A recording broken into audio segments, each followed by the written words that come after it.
Hello, this is Leslie Walker-Hirsch, and this morning we're talking with Emily Kingsley.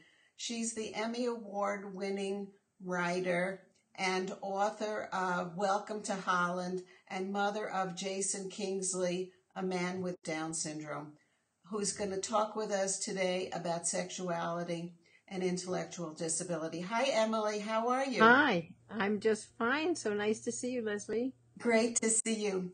Well, here we are. We know that Jason is a young man now, but when he was a child, did you want to get some sex education starting early with Jason? I felt it was important quite early on because Jason was included in classes with typical kids quite early on. And we felt it was important uh, at quite an early age because he was going to be interacting with all kinds of other kids. And it was important for him, of course, to learn what was appropriate behavior when he was interacting with other children. And while you can question whether that is in fact sexuality, but it really is. It's appropriate behavior can be extended into touching and not touching and hugging and it may be a cliche or a stereotype, but kids with Down syndrome tend to be very affectionate, and we can often get into trouble if there's too much hugging or too much affectionate behavior, and what can be interpreted as intimacy. And so kids have to start learning at a pretty early age what's permissible behavior and what's not, and also what is acceptable for other people to do to you. What are boundaries and what kind of personal space is okay for other people and okay for yourself? So we started trying to build that in at quite an early age. That's really interesting. So many kids are included in schools, and I know Jason was included his whole school life. Uh, Hmm. but the health class, even for students who don't have as much ability as Jason, whether they're included in everything still remains to be seen, but they're always included in the health class. And so that's usually where sex education is covered once you get into school. Do you think that works, or what do you think is the schools versus the family's responsibility in educating their child for their own protection and for their own happy life quality? Well, it's interesting because it overlaps, and at the same time, there are areas in which it doesn't overlap. I mean, the health class is a natural and a perfect place for all of that information to be covered, and we're grateful when the schools take on some of that responsibility. What happens though when kids are included in with other typical kids in a health class? Often the typical kids absorb that information more quickly than our kids with intellectual disabilities, and our kids tend to need more repetition and more practice and more reinforcement, and that's not always available when they're in an inclusive situation. So sometimes our kids will benefit from a little separate instruction or additional instruction in a more self-contained environment. That's not always made available to them, and it's helpful. I mean, parents certainly need to be reinforcing all that information at home, in addition to whatever they're getting in school. And then, if there are additional classes or opportunities for them to meet in a self-contained situation, so that they can reinforce what they're learning in an inclusive situation, then that really is very, very helpful.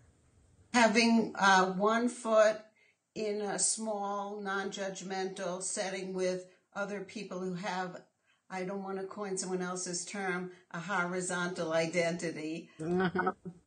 is important, but to also other foot in that fully included school setting is Absolutely. workable. I often say that, and I sometimes get myself into trouble for this because whereas inclusion can be a very comfortable buzzword, and it can be the buzzword of the the flavor of the week, I often remind families to keep one foot firmly planted in this community, because this is where your future roommates, sweethearts, and close friendships are going to ultimately come from. What happens as our kids get a little bit older, get into their teen years, get into middle school and high school, sadly, socialization kind of falls away. And the typical kids less and less invite them to parties and invite them to social activities. And so you need to have a really firm social network among your peers who are more like yourselves, and have some social activities available among the other kids who are among your social network. And it's just important to have that established. You know, a strong social network among friends and family is also a safeguard against the likelihood of being taken advantage of by others who are unkind or evil in their own right. And so Exactly. it's important for a lot of reasons. Thanks Exactly. for bringing that out. So speaking of friendships, I know Jason has his Three Musketeers roommates, Yes. house sharing roommates that have been friends for so many years. Has Jason ever had a romantic relationship? Jason had a girlfriend for several years who lived in a group home that was nearby, and they were going together for a couple of years, and they were quite close and quite romantically involved for a while. And then she broke up with him. She felt that he was not invested enough in the relationship, not as invested in the relationship as she wanted him to be. He was pretty passive in the relationship. He didn't call her frequently enough. He didn't initiate getting together. Most of their dates were arranged by her father, and she wanted him to be more assertive in the relationship, and I guess he just wasn't into it as much as she was, and so she broke up with him and has been seeing some other guy, I understand. So he misses not having a girl in his life, but he says he's off women. That's what he says. He's off women.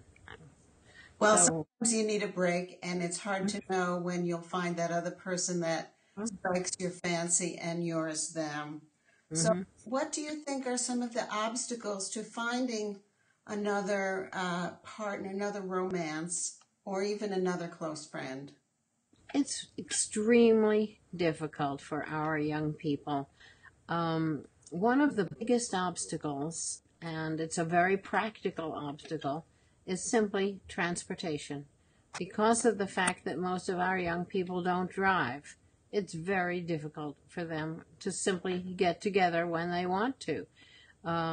If they are not capable of handling public transportation, if they are capable of handling public transportation, that's terrific. And then they can either meet somewhere if they can take a bus. If buses are available, not all cities, not all towns where people reside have excellent public transportation available in the first place. But even if they live in a town where there is good public transportation, you have to live in a place where public transportation will get you someplace. Then you have to be able to negotiate either by telephone or cell phone or internet or whatever that you're going to meet somebody somewhere and then get yourself someplace. That takes an awful lot of savvy planning, a lot of capabilities that sometimes are beyond our young people's ability to handle. And so just working it out and making it happen is sometimes really tough for our young folks. And then on top of that, the pool of people to choose from is pretty small.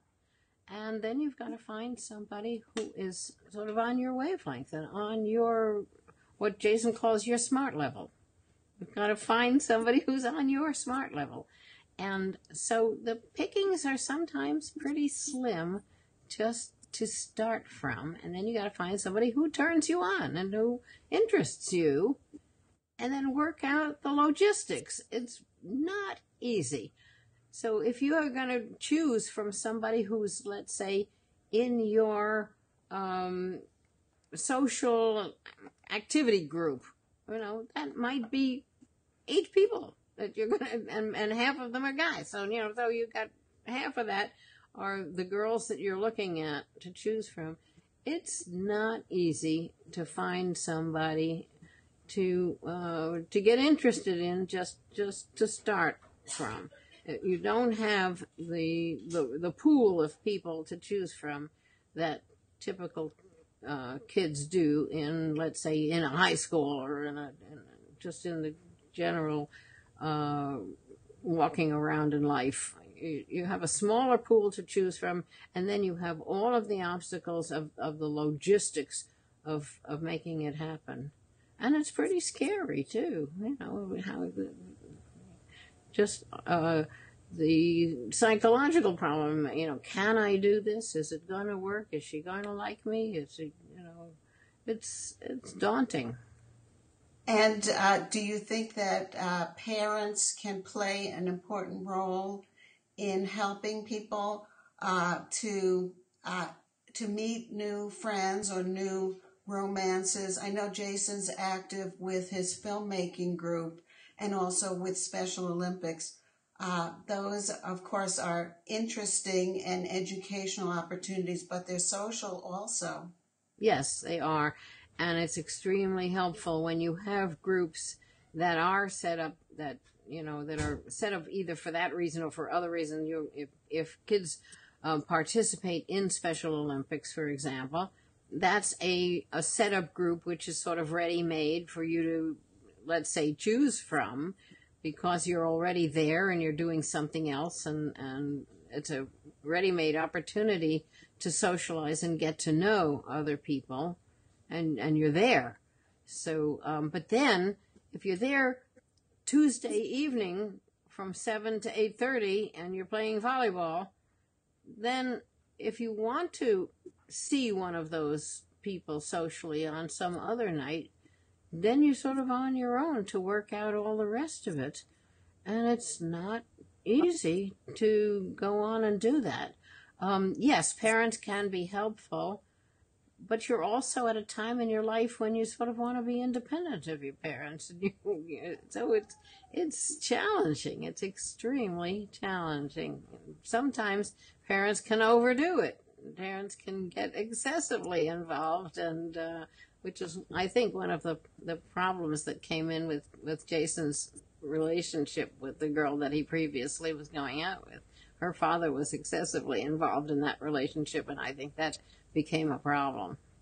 Well, now, I know that when Jason was young and continuing on until he started to live on his own, that you did something very unusual, but that maybe other parents could replicate in terms of helping Jason find a peer group that was not necessarily associated with a special recreation program. Well, when I realized, Jason came to me and he said, how come everybody's having, he was in middle school at the time, and people in the inclusive program he was in, he was saying, why is everybody having parties on the weekends and I'm not invited? And he felt excluded at that time. So I started calling the families of the other young people with Down syndrome. And I said, are your kids as lonely on the weekends as mine is? And they all said yes. So we started putting together parties for all these young folks who were all sitting alone on the weekends. And we started having Down syndrome parties. Now, I mean, that sounds exclusive to the Down syndrome group, and while you love the idea of inclusion, and this is the opposite of that, but the kids loved it, and once a month we had a wonderful party where all these young people got together, and they got a chance to get all dressed up, and we had music, and we had food, and we had dancing, and they had a great time, and they had an opportunity to get to know each other and to make relationships. This is where Jason's two roommates, ultimate roommates, came out of, whom he is now living with in his group home, and really wonderful, solid relationships were formed in these monthly teen parties, which went on for years and years, and they were absolutely wonderful. So that's something that parents can do. Also, incidentally, while the kids were having these great parties and dancing and eating and having a great time, the parents were off in another room chatting with each other and having an opportunity to share their concerns and their interests and problems, and having like a kind of a parent support group in the other room, which was terrifically helpful on a whole other level. It was wonderful. An unintended consequence that was a good yes, one. It was terrific. There's so much information that's coming out now about the negative health effects of loneliness and social isolation, not only for people with a developmental or an intellectual disabilities, but for all of us, and how important that social aspect is, not only to having a happy life, but having a healthy one as well. You know, when kids are in school, all of their friends are assembled for them every day by the school bus at no cost beyond paying your school taxes. But you enter adult programs, those people are not assembled automatically. And transportation, as you mentioned before, can be quite a problem, as parents have been now doing this for 21 years of transporting and arranging. So what kinds of services do you think adult funding sources need to supply? Well, I think that you know, that so often when you get to a certain age, you know, we sort of fall off the ends of the earth, and services just sort of disappear. Obviously, well, it's obvious to me that residential options have to be considered. What happens to our young people when they finish school, you know, and so many of our young people are just sitting at home without jobs and without consideration of where they're going to live, and their parents are getting older and older and older, and they're getting older and older, and it doesn't occur to people that they're people and they have lives and they have feelings, and they're entitled to have a life. And where are they going to go? What's going to happen to them? And until people start caring about them and considering that they're entitled to have a full life, then they're just going to sit around and do nothing, and it's heartbreaking. It's heartbreaking. And I see how very happy, you know, Jason can be with his roommates, and when he's working, and when he's having fun, and when he's having relationships, and even he is not having as much fun as I think he's capable of. And I wish for more for him. I wish there were more, but I'm grateful that he has as much as he does. Well, as we start to wrap things up, is there some advice that you would give to parents of young people, or even not so young people, who have a romantic interest?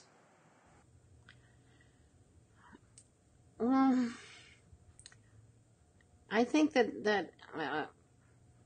the most important thing is to remember that each kid is an individual, is a separate person, that you can't think of people as their label, that not all kids with Down syndrome are going to react the same, we're going to act the same, we're going to be the same, that they, just as it's just as silly to say, oh, they're so affectionate, or oh, they're so sweet, or they're so cute, or any of those guys. Each one of our young people is different and has different needs and different feelings and different goals and different ideas. And you have to take the time to get to know, it sounds stupid, but get to know your kid and find out what he or she really wants out of life. And, not all kids want to do the same kind of job. Not all kids are going to be happy being a bagger at the Pathmark. That's a good job for some of them, but not all of them. Not all of them are going to be happy doing the same job or having the same kind of relationship or living in the same kind of place. You got to take the time to get to know them and find out what's going to make each one of them happy, and take the time to try to make that happen. They're worth it. They're worth it. Thank you for reminding us that everyone has different hopes and dreams for themselves and for their children. And I want to thank you again for spending some time with us. I know that those people who will see this will benefit greatly from your wisdom and from your loving of your son, Jason. Thanks so much, Emily. It's always wonderful to talk to you, Leslie. Bye-bye.